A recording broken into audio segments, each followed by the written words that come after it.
আমাদের সমাজ কি ক্রমশ পশুর চেয়ে অধম হয়ে যাচ্ছে? বারুইপুর, সল্ট লেক কিংবা রাজস্থান, জায়গাগুলো পাল্টালেও ঘটনাগুলো একই। কোথাও 14 বছরের কিশোরী, কোথাও মাত্র 6 বছরের শিশু, আবার কোথাও 13 বছরের এক মেয়েকে বিক্রি করে দেয়া হলো। টানা 5 দিন ধরে 30 জন তার উপর শারীরিক অত্যাচার করলো। আমরা কি মানুষ নাকি দানবের আস্তানা গড়ে তুলছি? প্রথমে বারুইপুর, বছরের একটি মেয়ে যার জীবনটা সবে শুরু হওয়ার কথা ছিল, তার উপর যৌন নির্যাতন করে তাকে খুন করে দেওয়া হয়।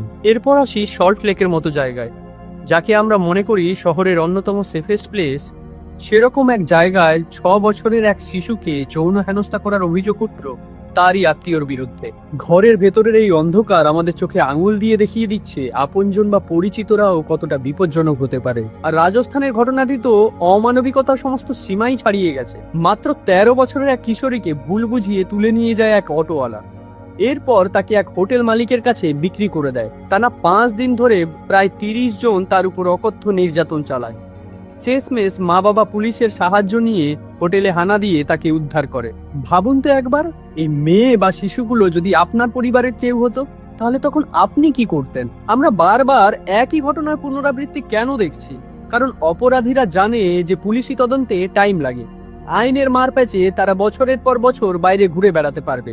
আর এই ভয়হীন অপরাধের সংস্কৃতি আমাদের সমাজকে ধীরে ধীরে পচিয়ে দিচ্ছে। আমি আপনাদের কাছে শুধুমাত্র এই খবরগুলো জানাতে আসিনি, এসেছি একটা প্রশ্ন নিয়ে। আর কতদিন আমরা এভাবে চুপ করে থাকবো? একটা সোশ্যাল মিডিয়া পোস্ট বা স্টোরি লাগিয়ে আপনারা এই প্রতিবাদটাকে শেষ করে দেবেন না।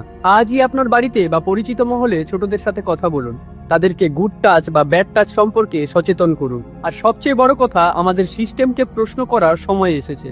কেন প্রত্যেকটা ঘটনার পর আমাদেরকে রাস্তায় নামতে হয়? কেন আইন এত দেরিতে কাজ করে?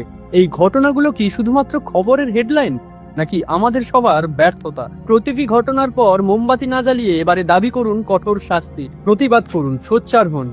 কারণ আপনার নীরবতা না হলে আগামী দিনে কোনো এক মেয়েকেই নরকের পথে ঠেলে দিতে পারে। আজকের ভিডিও এখানেই শেষ করছি। সুস্থ থাকবেন, সুরক্ষিত থাকবেন।